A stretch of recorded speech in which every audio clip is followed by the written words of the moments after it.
કે રૂપાલા સાહેબ જેવા એક અનુભવી નેતા, એક રાજકીય વ્યક્તિ, એક સિનિયર સિટીઝન અને કેન્દ્રીય મંત્રી આવા નીચ લેવલના શબ્દ વાપરે એ બહુ દુઃખની વાત કહેવાય. અને સ્વાભાવિક છે કે આખા સમાજમાં જ નહીં પણ અન્ય સમાજમાં પણ ગુસ્સો રહેશે અને વિરોધ પણ થશે. અને જે શબ્દ વાપરવામાં આવ્યા હતા રોટી અને બેટીના, ત્યારે એટલું જ કહીશ, અને મેં તમામ નગરજનો સાથે પહેલાં પણ કીધું છે કે આપના ઘરે આપની બેટી એટલે સુરક્ષિત અને સલામત હતી અને આપણે જમવા માટે રોટલી એટલી હતી કારણ કે યુદ્ધ ભૂમિમાં અને રણભૂમિમાં રાજપૂત સમાજ, રાજપૂતો અને મહારાજાઓ પોતાનું બલિદાન આપતા હતા. એટલે તો સ્વાભાવિક વાત છે કે વિરોધ તો થવાનું જ છે. હવે વિરોધમાંથી આપણા સમાજના જે આગેવાનો છે, જે પ્રમુખશ્રીઓ છે, એ શું નિર્ણય લેશે એ આપણે વડીલોને પૂછવું પડશે. ખાસ કરીને જે ગોંડલમાં જે બેઠક થઈ હતી જયરાજસિંહની એમની સાથે માત્ર ભારતીય જનતા પાર્ટી સાથે જોડાયેલા ક્ષત્રિય સમાજના નેતાઓ એ જ હાજર હતા, અન્ય કોઈ હાજર નહોતા. લોકો એમ કર્યા છે કે આ સમાધાનને મંજૂર નથી. શું લાગે છે? હા, લોકોની વાત સાચી છે.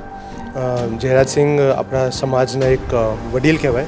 હું એમને વિશે કંઈ નેગેટિવ નહીં કહું, પણ જે આપે પ્રશ્ન પૂછ્યું એ સૌ સાચું પ્રશ્ન છે. કારણ કે યુવાનોમાં જ્યાર સુધી મને ખ્યાલ છે, મેં જેટલા પણ રાજપૂત સમાજના યુવાનો સાથે વાત કરી છે, મને એટલું જ લાગે છે કે એમનું એવું માનવું છે કે ભારતીય જનતા પાર્ટીમાં જેટલા પણ રાજપૂત સમાજના વ્યક્તિઓ છે એ રાજપૂત નથી રહ્યા, હવે એ ભાજપૂત થઈ ગયા છે. પહેલાં ભાજપ પછી રાજપૂત. એ ખોટી વાત છે.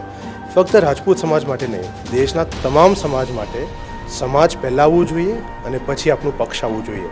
અને પક્ષ અંદર આપ જે પણ નિર્ણય લ્યો એ પક્ષ તરીકે આપનું હક છે, પણ જ્યારે વાત સમાજમાં આવે, સમાજમાં જે પણ વાત થતી હોય એ આપણા પ્રતિનિધિઓ દ્વારા જ આવી જોઈએ.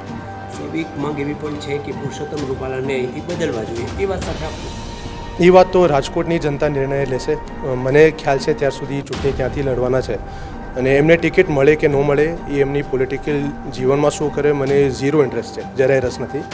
અને એવા વ્યક્તિ, અનુભવી વ્યક્તિ, મારા એક વડીલ થાય પણ આવા શબ્દો આવ્યા છે, તો હું પણ મારા જીવનમાં શું કરી શકું, એમનેથી વધારે નજદીક ન રહેવાનું. ઠીક છે, મારું સ્ટેન્ડ એ જ રહેશે કે હું મારા સમાજ સાથે છું. એમને ટિકિટ મળે કે ન મળે એમાં મને જરાય રસ નથી.